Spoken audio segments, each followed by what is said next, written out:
the legislation, assuming there's a deal and it comes up tonight? Well, I've always said it's a bad idea to raise taxes on anyone, and it doesn't really matter whether they're rich, poor, or middle class. If you take more money out of the private sector and send it to government, most of what I've seen up here with the money that we receive is wasted, inappropriate, and counterproductive. So I don't think there should be more revenue coming in. I think we should actually have less revenue but a lot less spending because we don't do it very wisely. So will you hold your nose and vote in favor of it, or will you reject it? We're going to protect 99% of the people from drowning, which, when you use the analogy of drowning, it makes everybody, they should understand that basically raising taxes is drowning. It's a bad idea. So we're going to save 99% of the people. We're going to make those tax rates permanent, is what I'm hearing, which is good. The only thing that kind of confuses me still, that is, if it's good to protect 99% of people from a policy akin to drowning, that why is it good then to go ahead and throw the 1% overboard and raise the taxes on those? Maybe because they can afford it.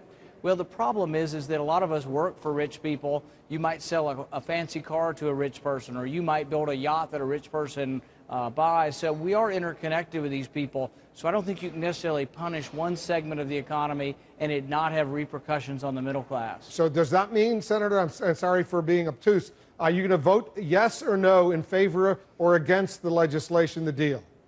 I'm a likely no, because there's a lot of new spending in it also. There's going to be tax increases, which I think are bad for the economy. There's also going to be increases in spending.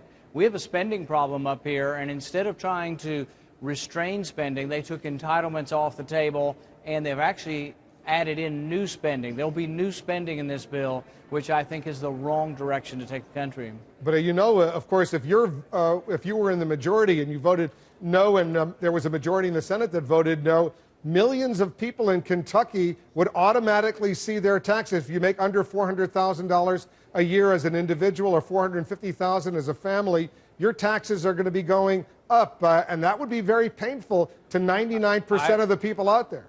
I agree completely, but you have to realize who's insisting on taxes going up. The president has created this fiscal cliff. He has said that he will not approve keeping the same tax rates for those 99% that people have sympathy for, that I have sympathy for in my state. I'm one of the 99%. I'm not one of the 1%. Most of my friends I know are in the 99%. So I do want to protect their rates, and I would protect everyone's rates. The president is the one who has created this fiscal cliff. He insists on raising taxes. It's really his intransigence that endangers those 99%.